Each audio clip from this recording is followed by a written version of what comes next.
we have to judge parties based on their stance on social justice and human rights. What exactly does that mean? Welcome to Let's Talk, hosted by my dad, Sean Lewis.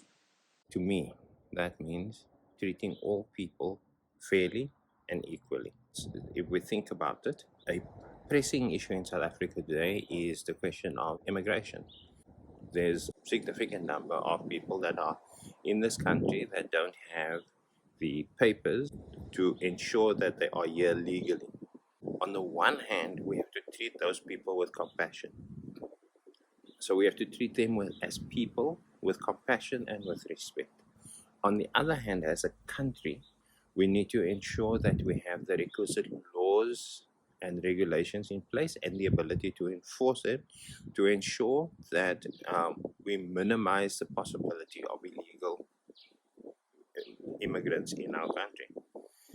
But that does not mean turning people that are illegal immigrants into boogeymen and you burn them alive in our streets, or you burn down their homes, or you beat them up in their shops.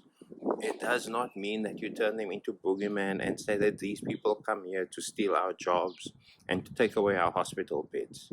It means that you treat these people with compassion, with decency, and with respect, and that you put the proper legal and governance frameworks in place to ensure that they can be treated with decency, humanity, and respect, but to also ensure that the laws of the country and the safety, security, and general health of the country is maintained.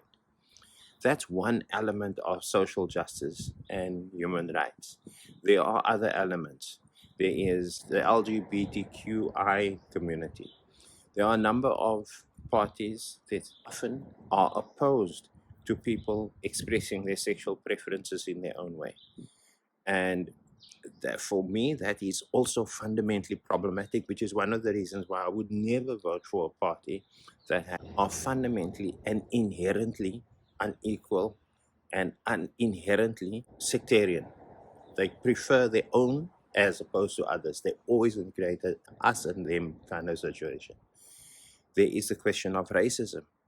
We can't get away from the question of racism in South Africa, and the fact that we've built a systemically racist social formation, country economy, in which a large number of black people are systemically discriminated against and remain poor.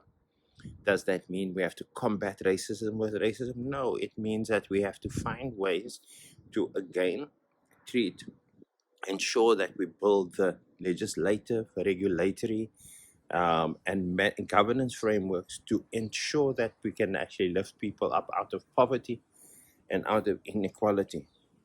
There is the question of international human rights. We need to make sure that we stand on the right side of history, that our principles of humanity and equality and human rights are inviolable. They cannot be violated. We stand by that regardless of who it is. Think about the war between Russia and Ukraine. Think about the current war between Israel and Palestine. Think about where do we stand on these matters. Those are important questions, but those all speak to the question of social justice and human rights. And we have to select parties that represent the ethos of South Africa in relation to social justice and human rights most adequately.